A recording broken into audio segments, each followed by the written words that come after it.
Welcome to Tales from the Trenches, Season 4. Today, I'm honored to have Penny Harris with me.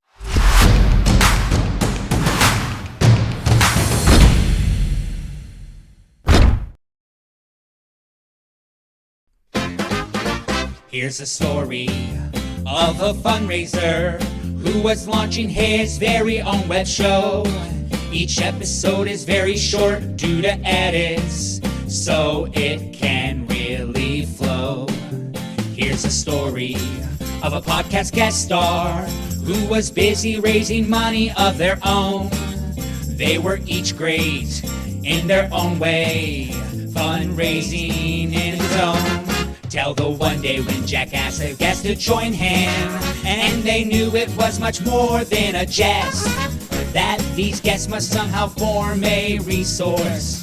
That's the way they all became the podcast guests. The podcast guests. The podcast guests. That's the way they became the podcast guests.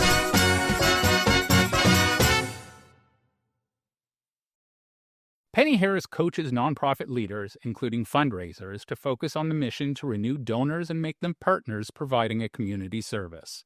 For more than 35 years, Penny's professional experience includes establishing, managing, and growing fundraising programs and campaigns. She's experienced in developing relationships with donors and has interviewed 1,000 donors throughout the U.S. Before becoming a professional fundraiser, Penny was a community volunteer leader with the League of Women Voters.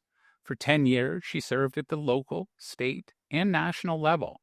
She produced the first candidate meetings in her small community and produced the first statewide debate for governor and U.S. Senate with public broadcasting. It was leading these events that she learned fundraising. Her first professional position was with the Maine Public Broadcasting Company. She was appointed by the governor to the University of Maine System Board of Trustees and served there for 10 years. So welcome, Penny. Thank you. Welcome. Good to be here. So it's interesting. We learned a little bit about you, but so many fundraising professionals didn't get their careers in fundraising. Often they fell into it, but it seems like you actually got your start in the fundraising world. Yeah, I really stumbled into it. I had been a social worker and I had been a teacher, elementary, fourth grade teacher. And then after I had my kids, I just got into community work. And I learned very quickly you couldn't do anything if you couldn't fundraise. And I got into the League of Women Voters because when I moved to this small town, I couldn't meet the candidates running for school and city council. So I discovered the League of Women Voters and we started having candidates nights, and that's how I began. And then we had a national education, a national election, and the interesting thing in Maine, the northern part of Maine and the southern part of Maine are probably 10 hours apart, 8 to 10 hours.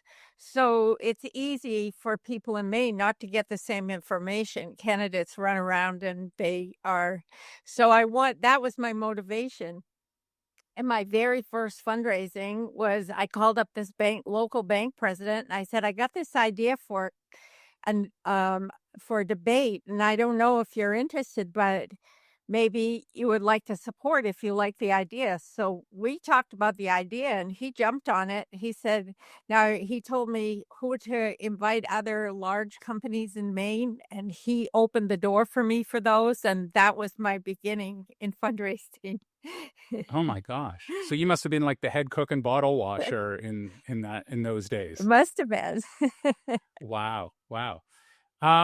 And so you didn't have to go through grants or special events. You jumped right into the solicitation side of things.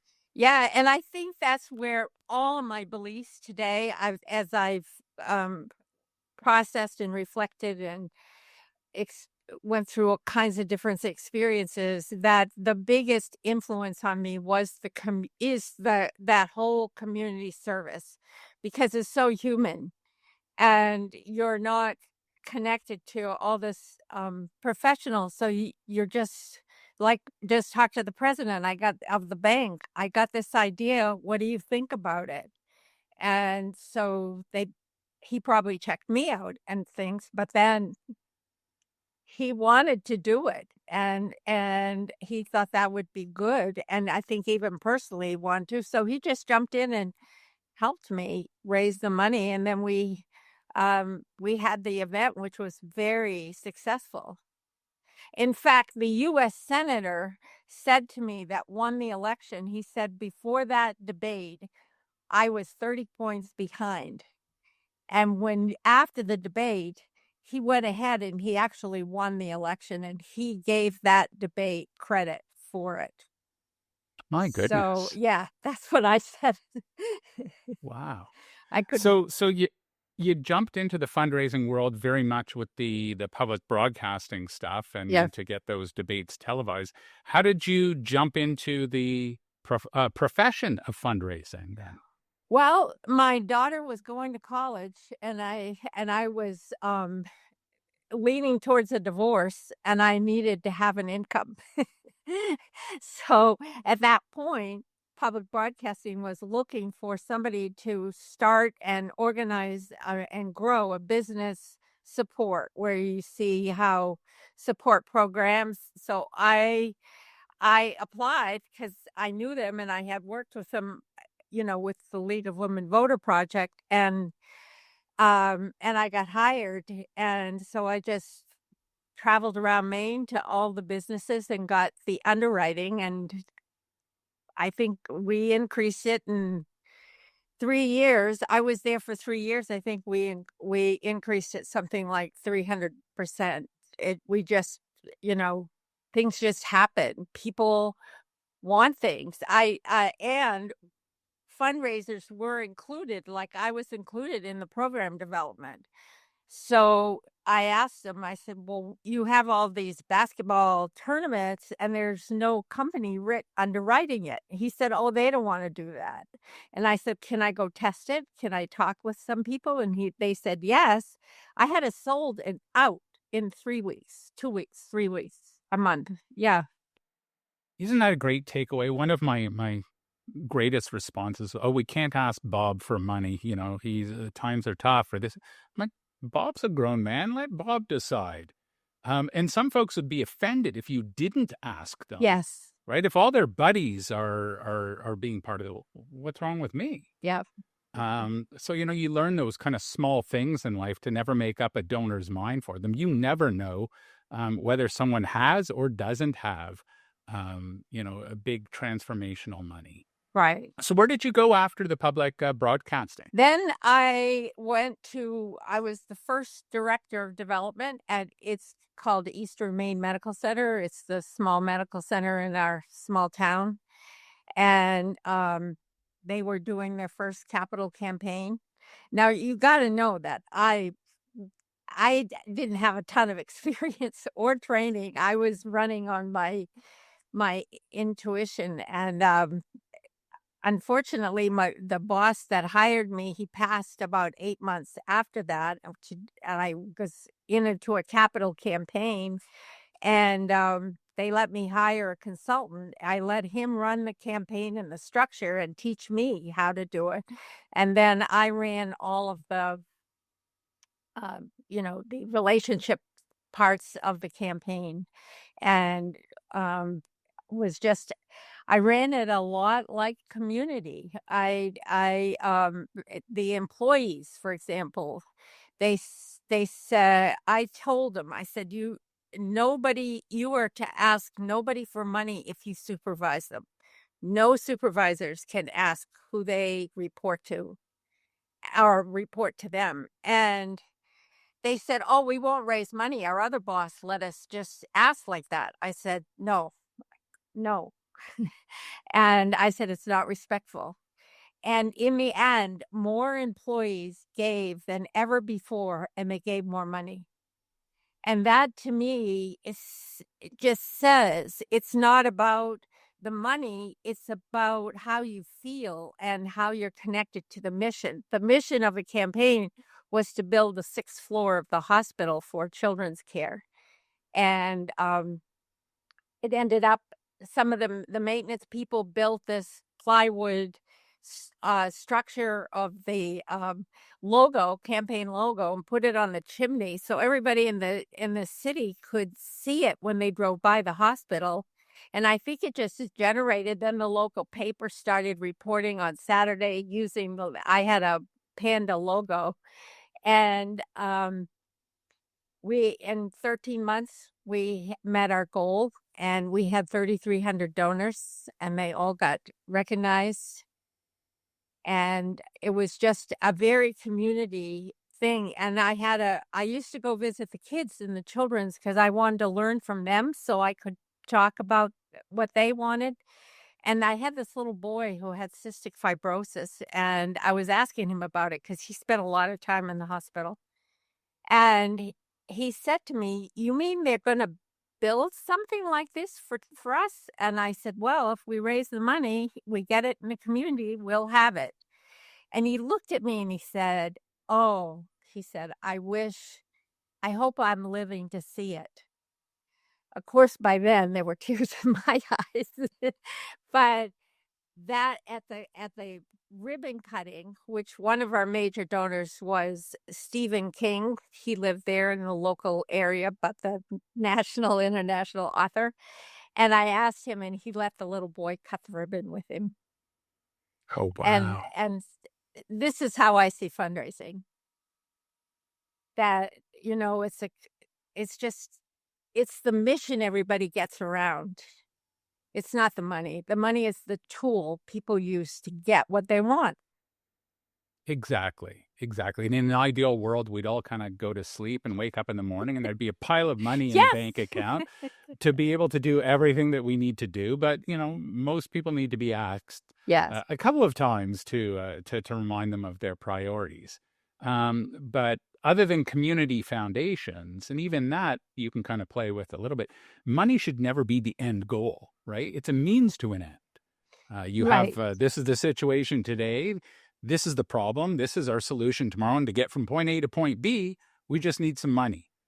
Yeah. And it's a tool. To me, it's about the mission. Nobody is there except for the mission. And I was talking to a CEO recently, and he was really hesitating. He jumped in. He said, where are we going to find the donors? How are we going to get the money? And I said, wait a minute. Wait a minute. What are you doing? What do you need the money for? And what's the mission? What are you doing in the community? What are the benefits? Who is it for? And by the time we finished talking, he was so excited about getting going because I had helped him lift the mission. So it was now about the mission. Yeah, we got to have the money, but now involving people. I say you invite people to join you, to help. Look down your main street. How many nonprofits are there because people in your community helped them be there? Yeah. Far too often we get caught up in the dollars and cents of things. Even at a hospital, no one cares about an MRI.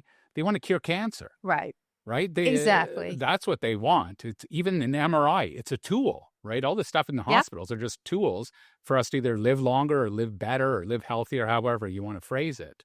And just far too often I see in the fundraising world, boards and bosses, as my good friend Jason Lewis always calls them, are always concentrated on money in the door. Yeah. And sometimes to their own detriment, right? They'd rather Yes. have $1 today than wait a year and get $5.